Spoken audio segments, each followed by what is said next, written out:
Bismillahirrahmanirrahim. Al-babul awal.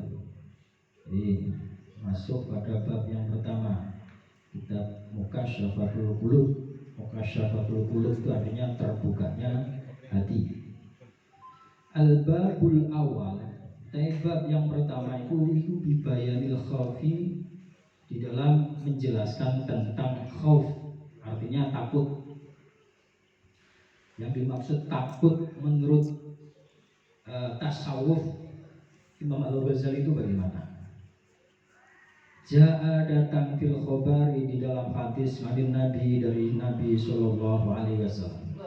Anahu, sesungguhnya kanjeng Nabi Kola bersabda sapa Nabi, Intallah, sesungguhnya Allah Ta'ala iku kholaqa, menciptakan Allah malakan pada malaikat. Lahu iku kepulilah, lahu iku bagi malaikat janahun utawi sayap fil masyriki, di jagat etan, di jagat timur, wal janahun, dan sayap fil maghribi, di dalam jagat dunia barat. Warok suhu utawi kepalanya malaikat itu tahtal arsy, di bawah ars. Warijlahu, dan kedua kakinya malaikat itu tahtal ardi sabiati, di bawah bumi sak 7. Ini hadis kanjeng Nabi.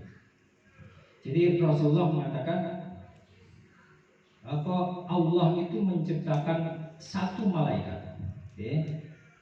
Allah menciptakan satu malaikat. Malaikat itu diberi sayap. Sampai dalam surat Al-Fatir itu. Surat apa? Al-Fatir itu Allah menciptakan malaikat itu berbagai macam-macam. Ada sayapnya itu dibentuk 2, ada sayapnya dibentuk 3, ada sayapnya dibentuk 4. Itu terserah Allah, karena Allah Maha Kuasa. Kekuasaannya tidak terbatas. Tidak kekuasaan kita makhluk itu terbatas. Itu pun pemberian dari Allah. Kekuasaan makhluk itu pemberian dari Allah. Menjadi surat Al-Hasr. Al-Hasr.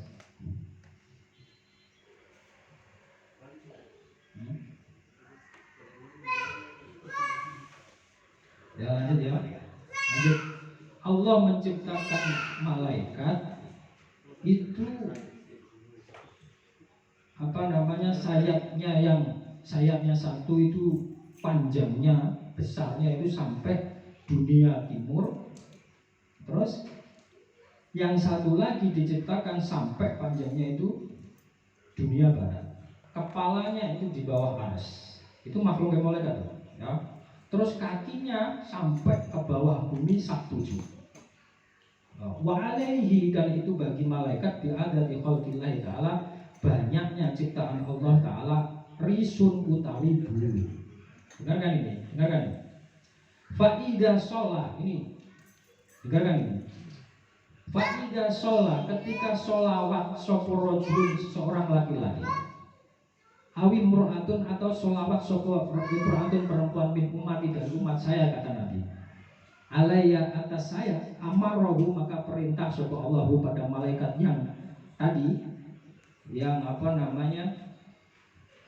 kepalanya di bawah ars, sayapnya yang satu itu sampai tembus jagat etan, jagat timur, yang satu itu tembus jagat barat, terus kakinya di bawah bumi sampai lapisan 7.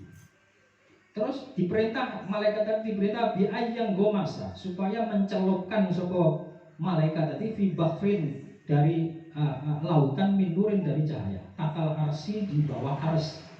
Fayan gomisu, maka mencelupkan malaikat tadi fihi, di dalam lautan nur tadi, lautan cahaya. Sumaya khruju, kemudian mengeluarkan malaikat tadi dari lautan itu, wayang kudu, dan wayang kudu apa janahu, wayang kudu dan mingkus apa janahu, sayapnya malaikat mau, fayak turu, maka mengeluarkan tetes, mingkuli risatin, dari bulu-bulunya tadi, kotrotan pada satu tetesan. Fayakhluqu Allah Ta'ala. Fayakhluqu Allah Ta'ala min kulli tatratin malakan. Allah menciptakan setiap tetesnya dari malaikat tadi, itu diciptakan malaikat. Terus nengkono yastaghfiru lahu ila yaumil qiyamah. Memintakan istighfar, memintakan ampun bagi orang yang membaca sholawat tadi ila yaumil qiyamah, sampai hari kiamat. Itu istimewanya. Lek domone wong seneng sholawat, ya seneng. Tapi lek domone wong ora tau seneng sholawat ya iku omong apa kan itu, seperti itu. Kadang-kadang kan kita hadis ini gak populer masalah. Yang populer itu kan di dalam Al-Quran, ya ayyuhalladzina amanu shollu alaihi wasallimu taslima, surat Al-Ahzab. Nah, ini hadis Kanjeng Nabi, gara-gara ada orang yang membaca sholawat, baik perempuan atau laki-laki, kemudian Allah menciptakan malaikat sing di kepalanya di bawah aras, sayap yang satunya tembus sampai jagat timur, yang satunya tembus sampai jagat barat, kakinya tembus sampai bumi sak tujuh.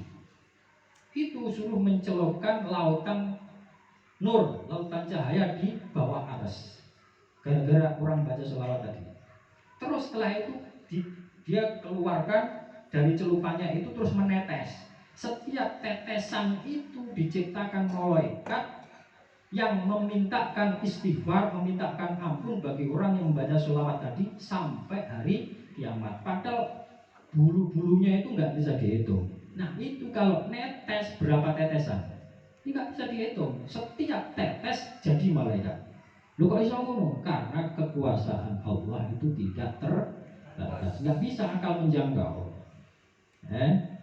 Di situ tuh. Jadi kamu itu sholawatan, moco sholawat Allahumma sholli alaihi sallallahu ala Muhammad sallallahu ala Muhammad. Masih yoto itu seperti itu, tetap pahalanya itu yang luar biasa. Di situ ya istimewanya sholawat. Kalau senang sholawat senang, karena dalilnya itu namanya konkret. Kata Imam Al-Ghazali. Kalau sih nggak seneng, wah itu hadis palsu. Hadis maudhu palsu. Saya lebih percaya Imam Al-Ghazali daripada orang yang menuduh hadis palsu, tapi ketika laptopnya mati dia lupa hadisnya. Bismillahirrahmanirrahim. Saya teruskan. Qala ba'dul hukama. Qala berkata sapa ba'dul hukami, sebagian orang ahli hukum.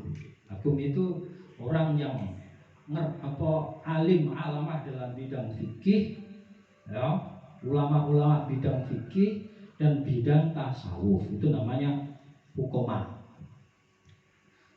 Waqala berkata sahabat hukumah, salamatul jasadi, tadi keselamatan jasad itu fikih latif to'am. Jadi selamatnya jasad itu karena sedikit makan. Wasalamatul ruh iku fikir latil afam. Selamat nyawa ruh itu karena sedikitnya dosa. Semakin banyak dosa, semakin hitam ruhnya, semakin sengsara ruhnya yang ada di dalam jasad.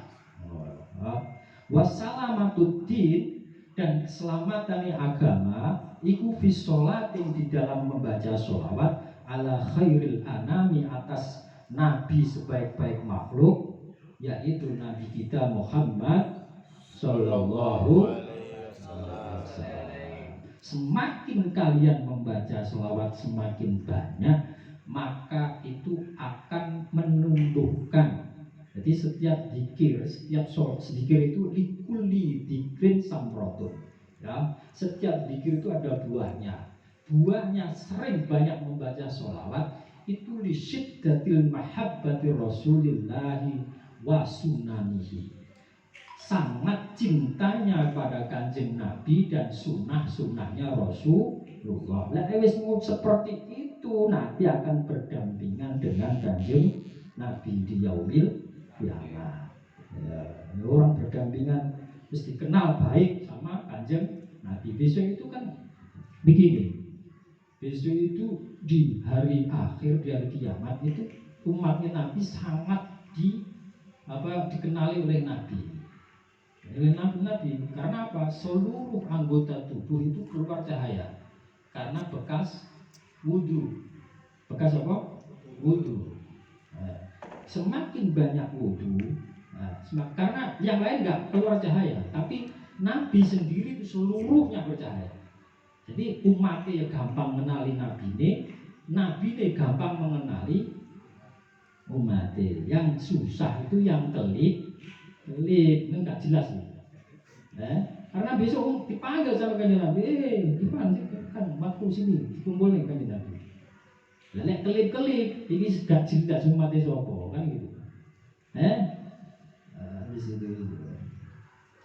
Bismillahirrahmanirrahim. Sedikit lagi ya. Bismillahirrahmanirrahim. Surat Al-Hasr ayat 18. Bismillahirrahmanirrahim. Ya ayyuhalladzina amanu taqullaha wal tanzur nafsum ma qaddamat lighad.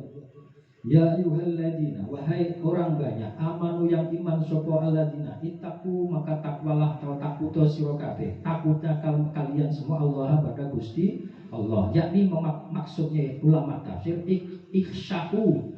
Takutlah kalian Allah pada Gusti Allah. Wal tangdur maka lihatlah kalian. Wal tangdur dan lihatlah apa nafsun diri kalian pada sesuatu yang kamu kerjakan kodamat yang sudah lalu lihot untuk besok di hari kiamat. Yakni maksudnya ulama tafsir pada sesuatu ambilta yang kamu lakukan liyaumil kiamati untuk hari kiamat. Maknane tasoddaku maka kalian berkatalah jujur wak malu dan beramalnya bitoati dengan to'at lidajaddu supaya kalian mendapatkan tawabah pada pahalanya semuanya itu yaumal kiamati pada hari kiamat. Jadi di dunia ini semakin kalian banyak mengatakan jujur, banyak tidak berbohong, banyak beramal baik, itu sama saja kalian beramal untuk hari esok. Hari esok apa? Hari akhirat gitu loh.